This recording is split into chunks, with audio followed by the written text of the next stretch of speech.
Herzlich willkommen zu einer neuen Folge Start.Stop.Motion, heute mit der wunderbaren Emilia Puentes, Gründerin und Creative Director von in München. Und sie wird uns heute ein bisschen mitnehmen auf ihre Reise in den Stop-Motion-Kosmos und erzählen, was für sie die Faszination Stop-Motion ausmacht.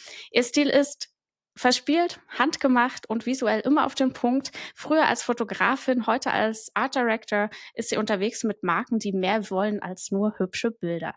In der heutigen Folge nimmt sie uns Emilia mit auf ihre kreative Reise und erzählt, wie aus Bildern Geschichten werden. Herzlich willkommen und schön, dass du da bist, Emilia.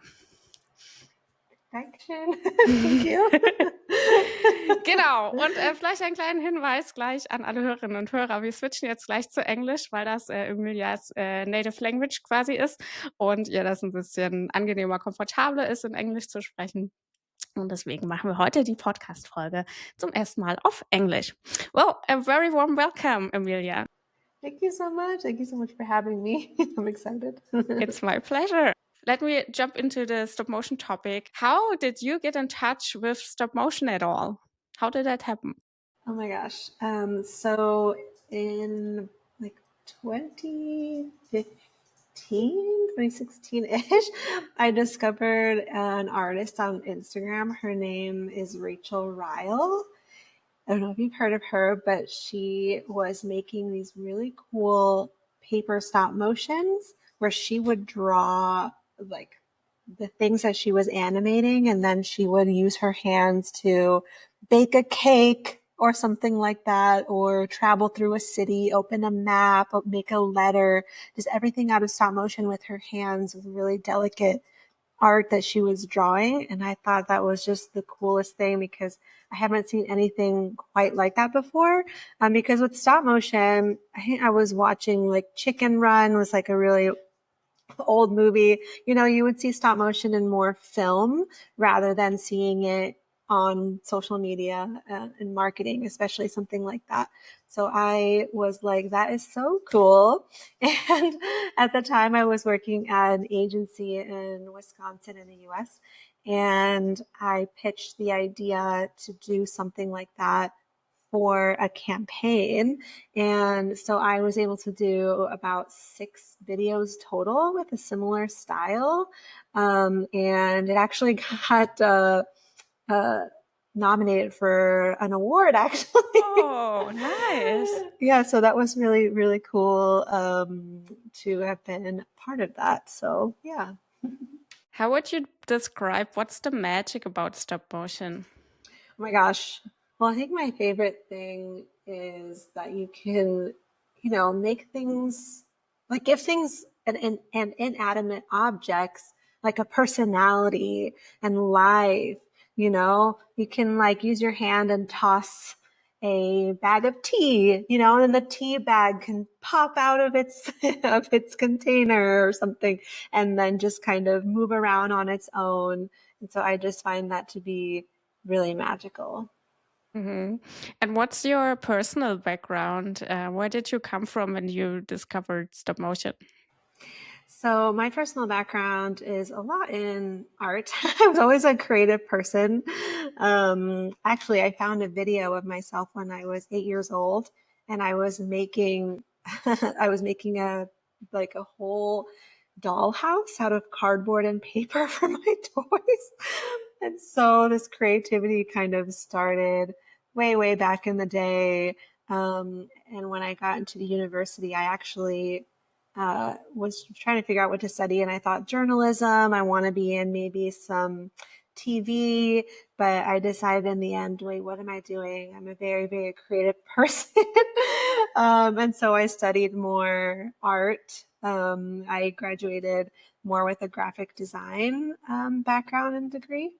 And so actually some of that graphic design stuff and multimedia gets reflected back into my work. So, and I love doing that. I love mixing media. Because there's like a ton of possibilities, when you mix all of that. Yes, definitely. Like, for example, in some videos, sometimes I would, if I were to have something get tossed in the air, then I would add some drawings or something coming out of it to like show some more motion in that sense. So it adds kind of an extra little visual treat. Mm-hmm. That's what I like about it as well, because you can. There's like no boundaries. You can use No. whatever objects you want to use, and you can draw whatever you want to draw, and you can like be total creative about the topic itself. Yes. And you can use yourself. Like I love making videos too, where I'm out in the city or something. And I've made a couple where I would jump onto the screen suddenly and then kind of move myself like step by step, little by little. So it's not just dedicated only to the studio or your house or, a certain area, but you can like take it outside and you can use yourself as the subject. And so, oh my gosh, there's so many ways that you can use it. Mm-hmm. And so you were mentioning that you made a house for your toys when you were a little kid out of paper. And when I look at your portfolio, there's like all this really neat little paper animation. So did paper as material, was it a technique you always loved to use, or did you rediscover it later on? Oh my gosh. Well, because as I mentioned, for that first project I ever did in stop motion, it was paper. Mm-hmm. So if I really think about it, from the very beginning, my stop motion work had some sort of paper element. And so, we met through a stop motion class, correct? Through LinkedIn. Through I found LinkedIn. you on LinkedIn, yes. Ah, okay. I thought we met through Colette Perry's class. No, I wasn't in her class, actually. I Oh, okay. followed her and I saw that you did her class, and I think that's how I found you. And then I found out you were in Germany, and I was like, wait a minute. I need to Ah. reach out to all stop motion people that are in Germany. Gotcha. Okay, wait, so let me go back. Yeah, so About the paper, yeah. yes, so paper was in my first project. And when I started to make projects that were kind of more into marketing and for clients too, I would also kind of be like, okay, is there a way that I can, use like something tactical, or is there a way that I can pitch something that's like, ooh, a paper thing? So, actually I took a long break from stop motion between, that first project. And then I rediscovered stop motion during the pandemic when we were all stuck inside. Mm-hmm. I'm like, okay, what do we do? Do you think we need a new hobby? Some people were making sourdough. Some people were doing other things, but I was practicing and learning stop motion, or practicing it a lot more, and learning more techniques. I love taking Kevin Perry's class. I think he Mm-hmm. is very, very talented with stop motion, and his class is so simple and easy to follow. But some of those things that he was saying on how to really move something was like really cool. And so I really enjoyed that. Um, and yeah, so that's when I started to kind of learn about how to make stop motion as a business. And yes, the paper element was always there. So Actually, I did Kevin Perry's class as well, and I found it really, really hard to do the frog, the paper frog, oh, compared to the rabbit. I was like, I can't do it. actually, I skipped that one lesson. I did. I was like, oh, okay, well, I'll get back to it. Mine was kind of jumping, but I couldn't tell if it was a frog or a rabbit. Oh, It's like, okay, it's jumping. Okay, done. Next. looks good. Check. Yeah. That's so That's so funny. funny. Yeah. So how was your way from working in the agency to founding an own studio, and actually in Germany? Because you were telling us you were in Wisconsin before. Yes. What happened? Yes. And, during the pandemic, I was living in Portland, and I was working at another agency, but my husband and I really wanted to travel. And it was funny, well, not funny, but it was crazy because literally the week before we were supposed to start our year-long travel around the world, our flights get canceled. And it's like, okay, actually COVID is spreading. And so we thought, oh, okay, so we need to stay put. Okay, yeah, I learned the Stop-Motion. We did all the things. And then he actually got a job opportunity here through a connection in Munich. And we have been here to Munich before. And so I said, you know what? I am going to take that opportunity because he has a job and I do not. So I'm going to try to just in a new country, which I know is everyone's like, oh my gosh, you were in a new country, you don't speak the language, how are you going to do it? To go freelance full time because I hadn't done it full time before. And so that's when I was like, you know, I'm going to take this as a perfect chance to start that. And so I did it by myself for about 9 months to a year. And then I met a partner and we partnered together. And so we grew the business a bit more. And that was good. So, you know, I didn't know much German. My German is still, it's nicht so good. I understand, you know, an okay amount. But I'm so glad for my clients that gave me a chance.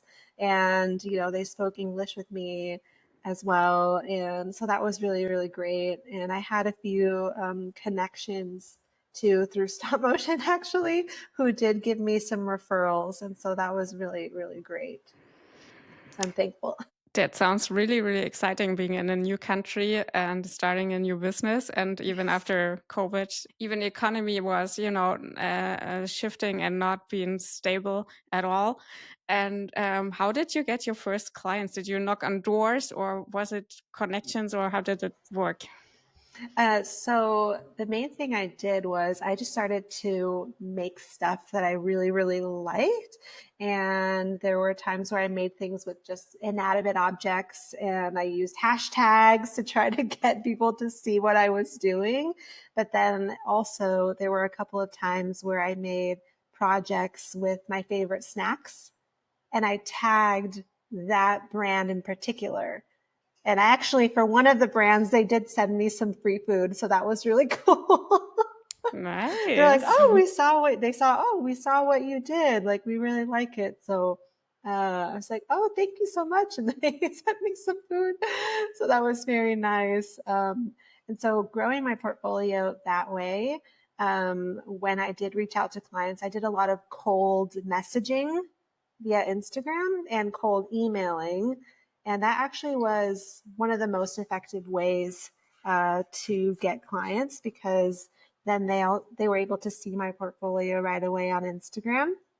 And they were able to see, oh, okay, like, you know, okay, we see her style, we see her work, and she has worked, you know, with manipulating and other brands, you know, kind of moving things around. And so like, yeah, well, like, let's chat. And then as soon as I got them on the phone, I pitched, you know, my services and things like that. Like that was really, really great. So yeah, a lot of it was kind of like cold messaging, but it did get me who I got. And so it was really awesome.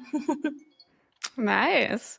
I've always heard that it works, but I've not kind of experienced it for myself. But did you notice that there was a shift like during the last couple of years in how to approach clients? Do you feel like it still would work?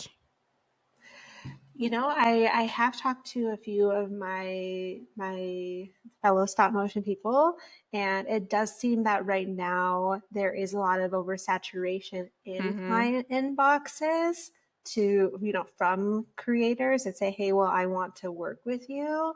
And so that's kind of I think that happened obviously like during the pandemic, and then when a lot of people went more freelance, it was a little bit easier, I think, to get into the front of client spaces, you know, through this method.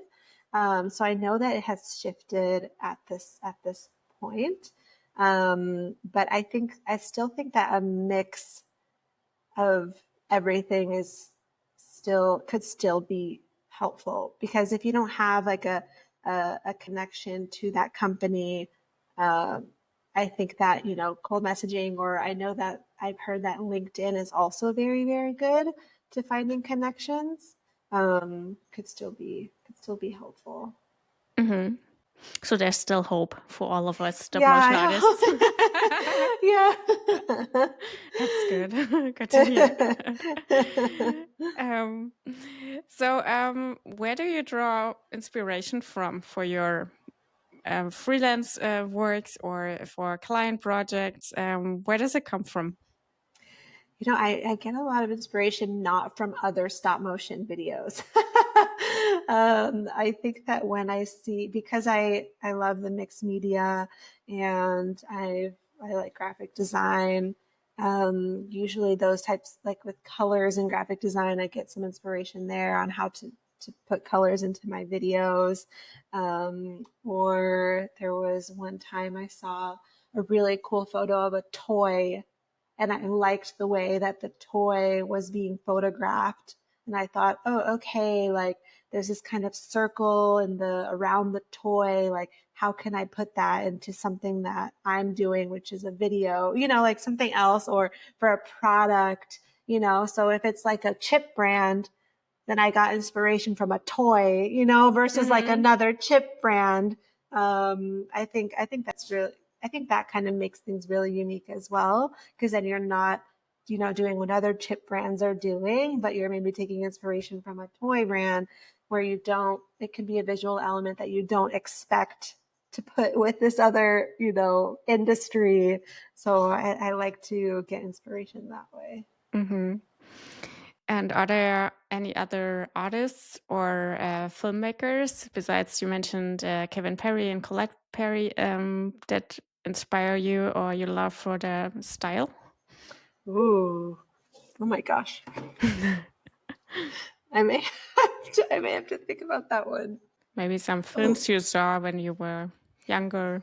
yeah. Well, there's actually this artist recently that really caught my attention. Her Instagram handle, I believe, is I as an EYE. I pictured this. I Mm-hmm. believe she's from the UK, and she does really really cute drawings.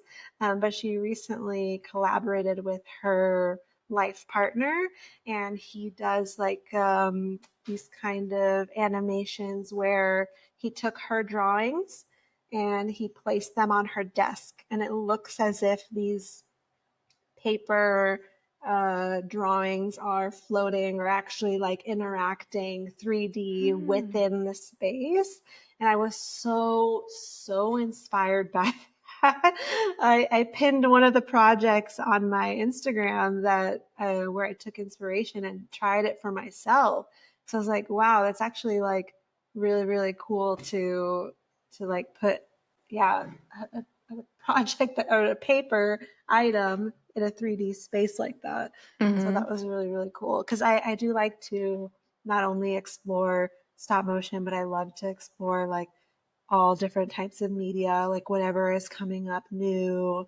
I like to at least try a project or two to see what this like new technology or this new style can do for my work.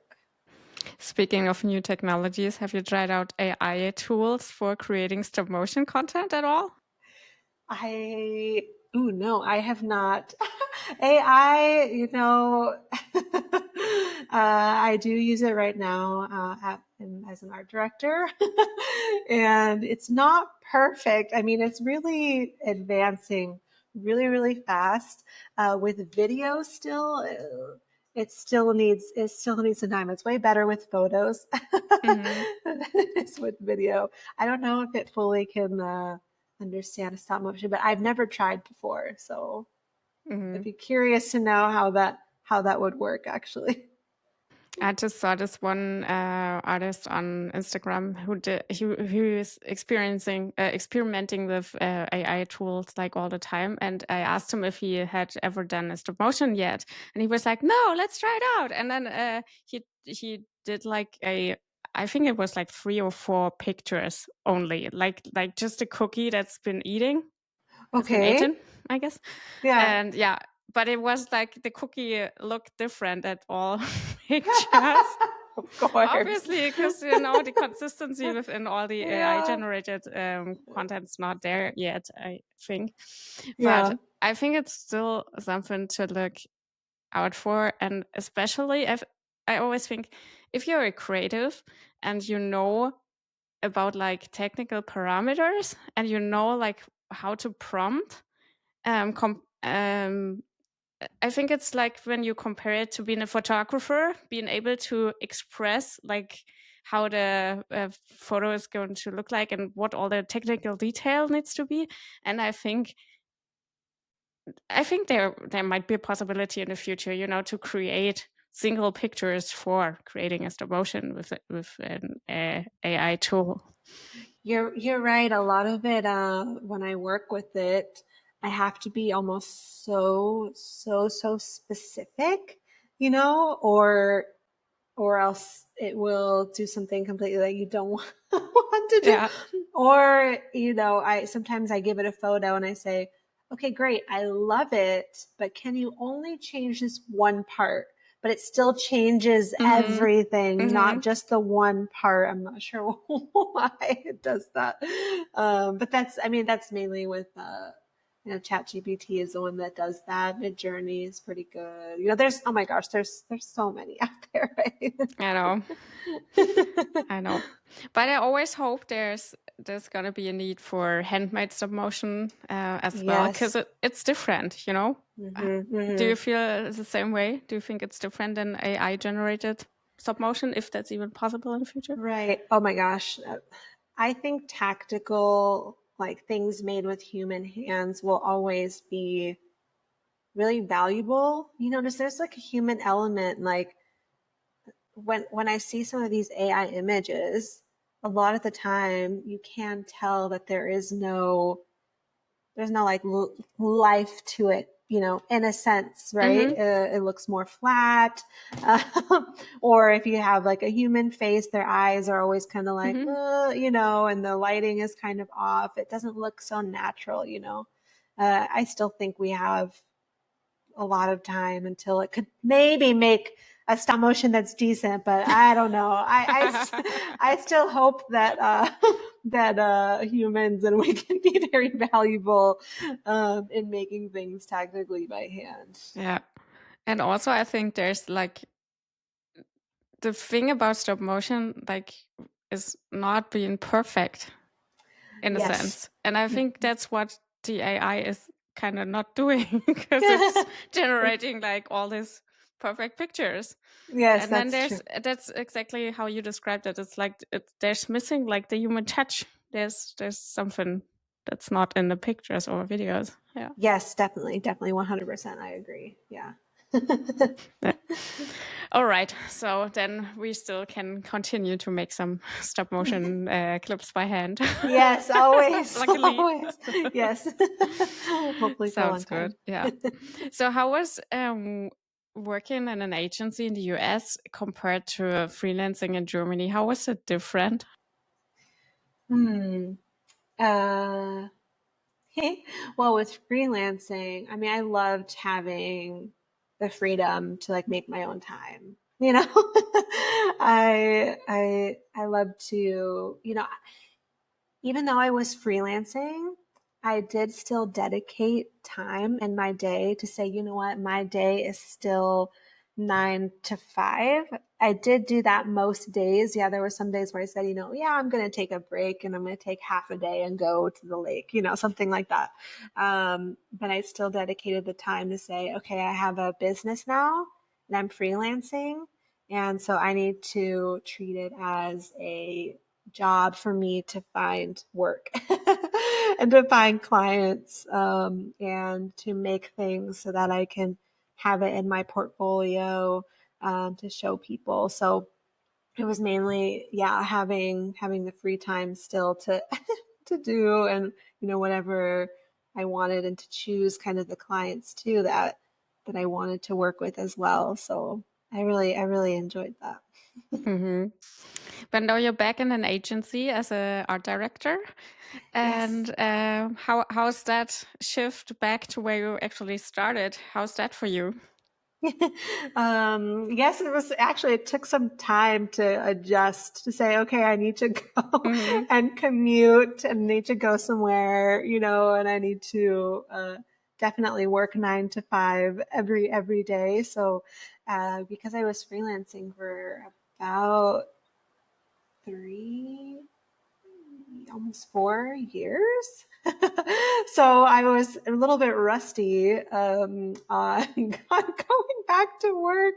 But no, like the last couple of months have been much better. Like, okay, I've got the hang of how to do it and everything. So And also, I imagine being back in an agency, there's like a lot of tasks you do not have to do anymore, compared to being a freelancer.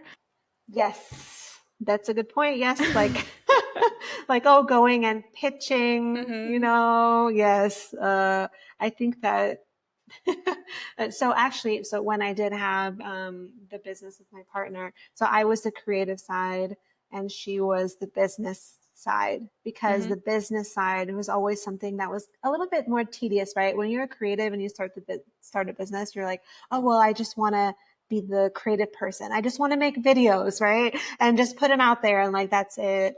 Like doing the pitching and the budgeting and things like that was it was the part that was kind of like the I guess quote not fun part, I guess. But my partner was really, really good at it. I really learned a lot about budgeting, especially, and quotes. So that was really great to have help in that. That's what surprised me, kind of, yeah, like the amount of time you waste on like bureaucracy and like all this organizing tasks that do not have to do with your creative work. It's like so much Yes. overhead. I'm like, where did all the time go? And I totally understand how you said you tried to have a 9 to 5 as well when you were freelancing, because Yeah. you have to get all these things done. It's true. Oh my gosh. I think I spent an entire day for the tax person recently for Mhm. the business taxes last year, just like putting together all the receipts again and putting and filling a bunch of things out because I was like, oh my gosh, I forgot about all of this stuff. Yeah. So yeah. That's another comfort thing, being back in the agency, I guess. You Yeah, don't I have to guess handle so. that, just your Right. personal tax stuff. Right, exactly. Just put in 2 forms. Yeah. Okay, done. Yeah, I know. So next year will be easy. I look Yeah. forward to it. Is there any project you recall that was really a fun project, or a project that stuck to your mind you worked on? Oh my gosh. I feel like I have a few. Or maybe the most challenging one? I don't know. I think though the one I think of the most is the most challenging Oh, one. So it's like two in one, but I really liked it. So it was actually can I name drop? sure. I can't like pronounce it very well. But the acronym is just HBK. They're a company over in Europe. They have offices in the US. I actually got connected to HBK from a high school friend, actually. That's another big tip that I forgot to mention as far as like clients.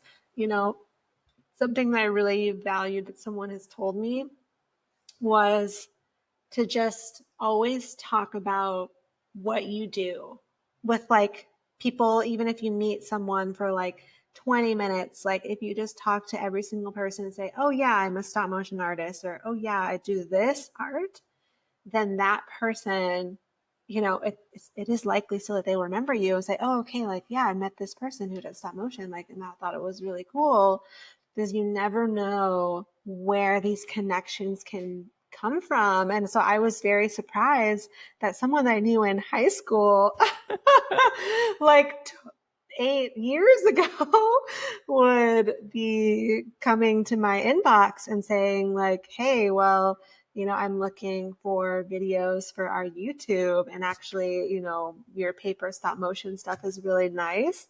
And so I would love to do these they're very technical videos. So I remember it a lot because I did ask my husband too. I was like, these are the notes that we took from the client. Like, do you understand some of it? Because I think this part I don't quite understand. And then I would go to the client too and say, okay, simplify it a little bit because I really, really want to understand what you want to put out there because I want to make sure that I'm making a video that works. So yeah, it was technical stuff. I don't think I can even fully say what it is right now because I'm like, oh my gosh, in my head it kind of went a little bit over. But at the time, we got the gist, and it was like power systems. I made like a little car out of paper and kind of showed that there was some energy moving from the car to this other piece, and doing things like that. So there were a handful of videos. I think they were like 3 or 4. And so that was pretty cool because I worked in an agency that worked on beauty products like combs, shears, for beauty salons. And then the other agency I worked at was with food. So I was a food photographer for a while. And I did a lot of food stop motion as well.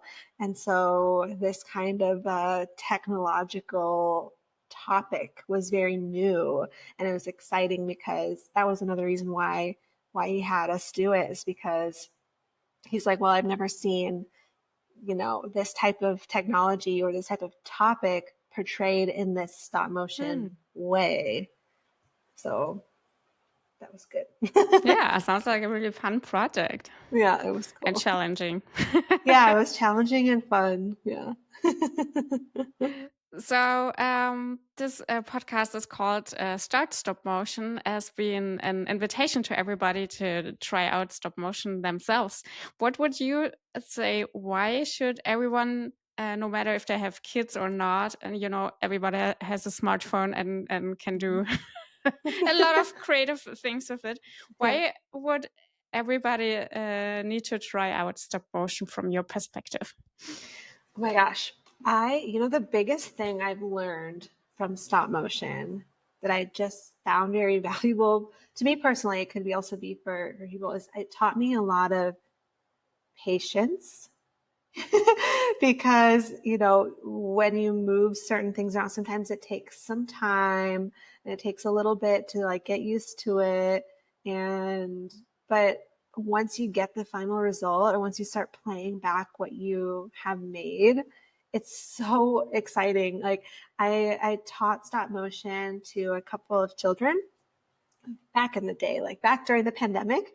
And I remember one child's playing back the video, and she was just like, oh my gosh, like that is so cool, and I just thought, oh my gosh, like that joy, or just kind of like that satisfaction to say, oh my gosh, like I made that. And because stop motion is so like magic and unique and things like that, like it was just like so rewarding and like really cool to be able to do that. So for the magic and for learning patience was really good. It's always cool to learn the skill. So And also, I think it's so easy to do. Everybody can do it. yes, yeah. It's You don't need just how you anything described it. special, really. Yeah, you don't need like something crazy. You don't need a big studio. Like I said, like I made some stuff just outside with myself. You don't even have to have a fancy tripod. You can put the phone on a chair or something like that. If there was one time when I did have to make a video per client, and I was not at home. I didn't have like my lights. I didn't have the tripod that I normally do. Thankfully, I was able to find a tripod, but with everything else, I just played around with, okay, I had the window open, so some light came in. I just kind of, put the bed sheets like as well as I could, and I filmed this thing, and it turned out pretty good. So, Nice.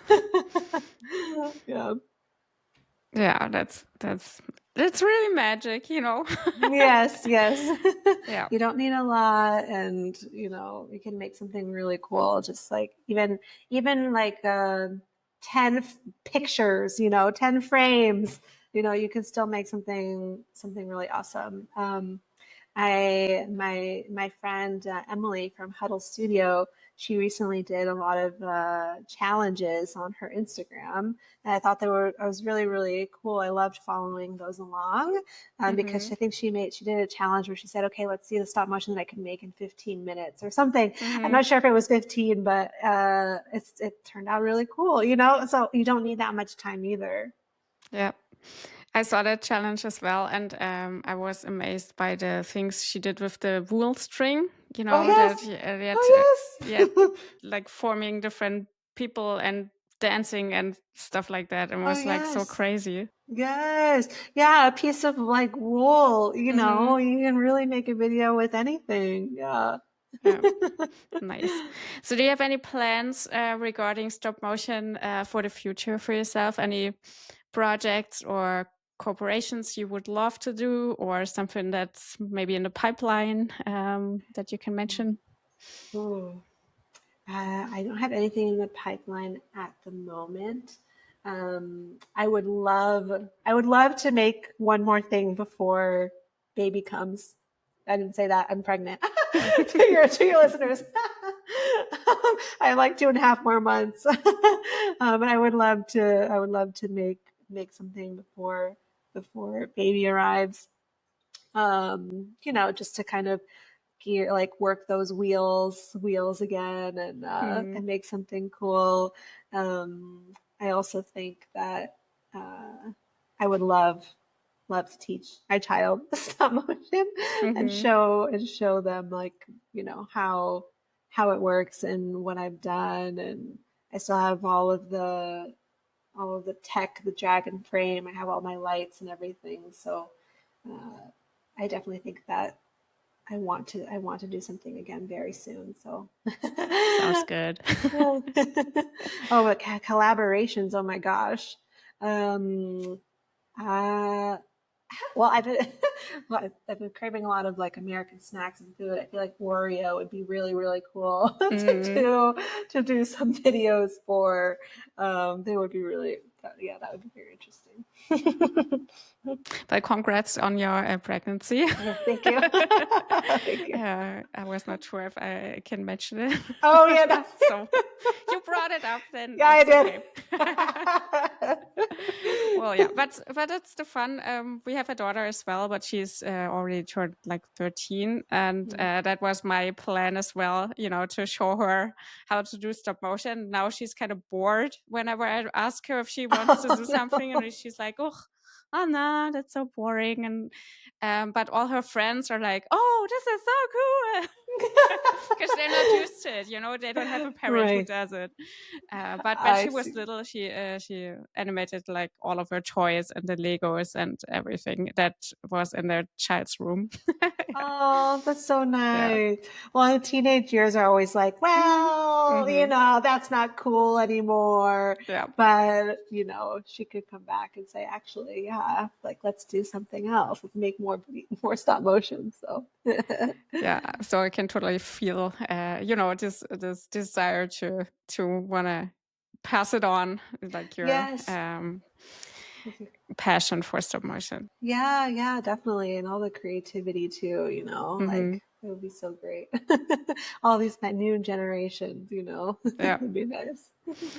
I'm really curious if they still are going to create something by hand this generation, or if they kind of grow up with, just creating prompts and see whatever comes out of it.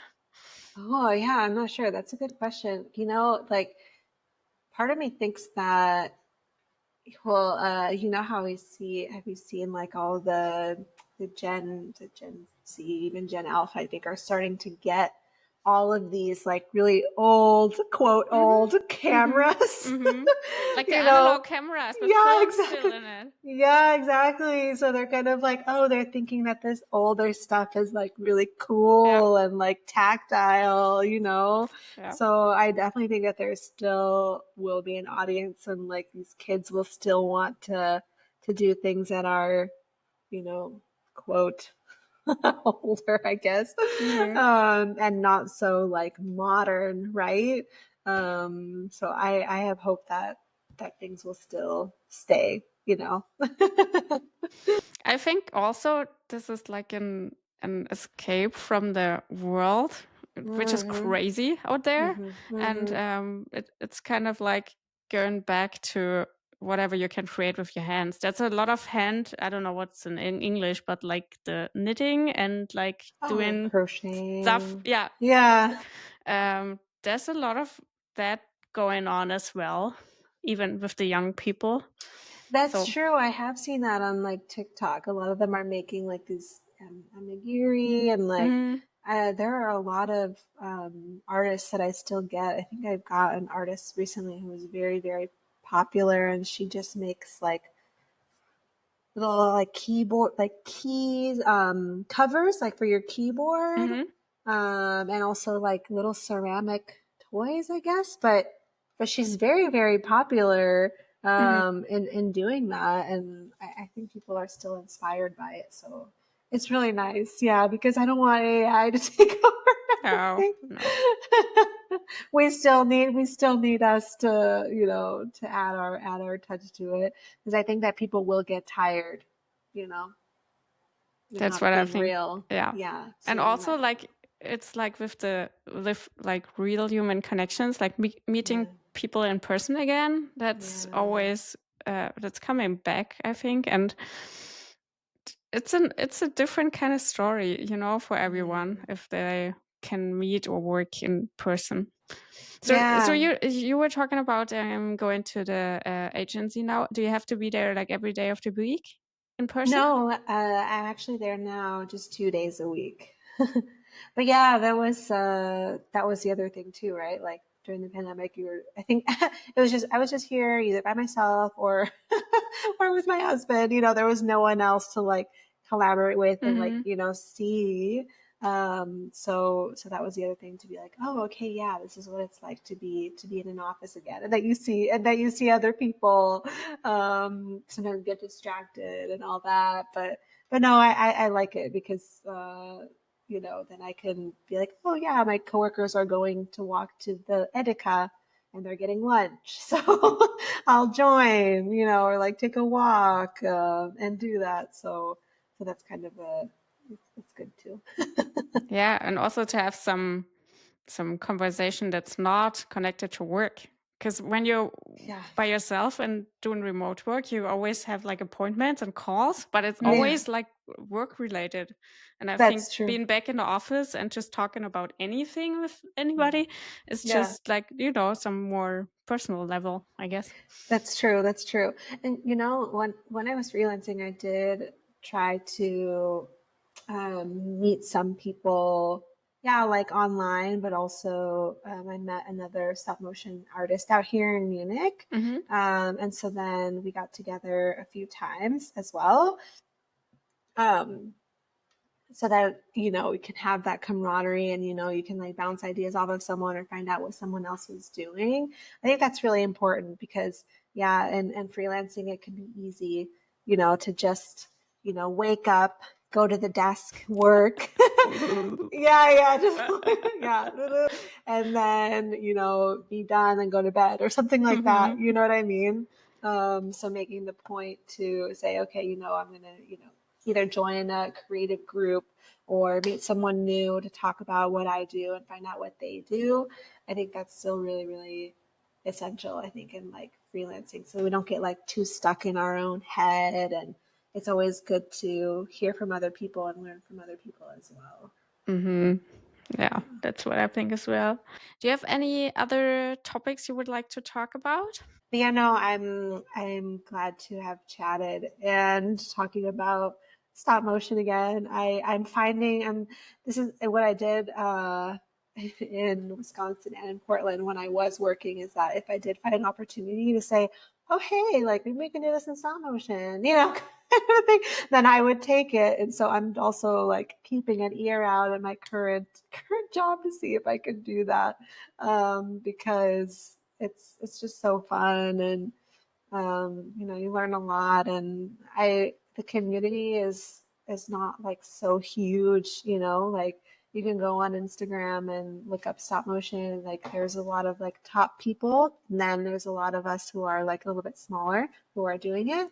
And like we can all like be connected somehow. Like, oh, do you know this person? Or oh, have you done this person's class? Or things like that. And so I really, really like it. I'm glad I'm glad that we have met through stop motion, through LinkedIn. So that was really great. And so I just hope that people are encouraged and inspired by the work. Speaking of online classes or courses, would you recommend any of the ones you did to any stop motion newbies? Yeah, so I did mention Kevin Perry's class. I thought that was really, really great. I really enjoyed that a lot because even though I was doing some stop motion, there were things that blew my mind that I said, oh, okay, wow, that's actually how you move something. And so that was really, really nice to do that. And then during the pandemic, for Colette Perry's class, I did not know anything about owning a business. And so when I did her class on starting a stop motion business, and she had a lot of worksheets and a lot of questions like that you could ask yourself and ask clients. Like that was something that was so new to me. And so at the time I found it very helpful. I'm not sure if she's updated it yet recently, but I thought that was a really helpful one. Oh my gosh, but yeah, those were the two that I did. I think Colette also had 2 babies, so I'm not sure about the updating thing, yeah. but I think she's now back to the business. Oh yes, I know. Yeah, yes. I have the 2 babies over there. That's so cute. Yeah, it's kind of stop motion babies. Yeah, literally. Oh, Yes. nice. Okay, then thanks for all your suggestions for all people interested in stop motion to try it out. Thanks for all your insights into your career and your creative path, and for your time talking to me and telling a little bit about you. Thank you so much, Cordula, for having me. Thanks, and bye-bye. Bye.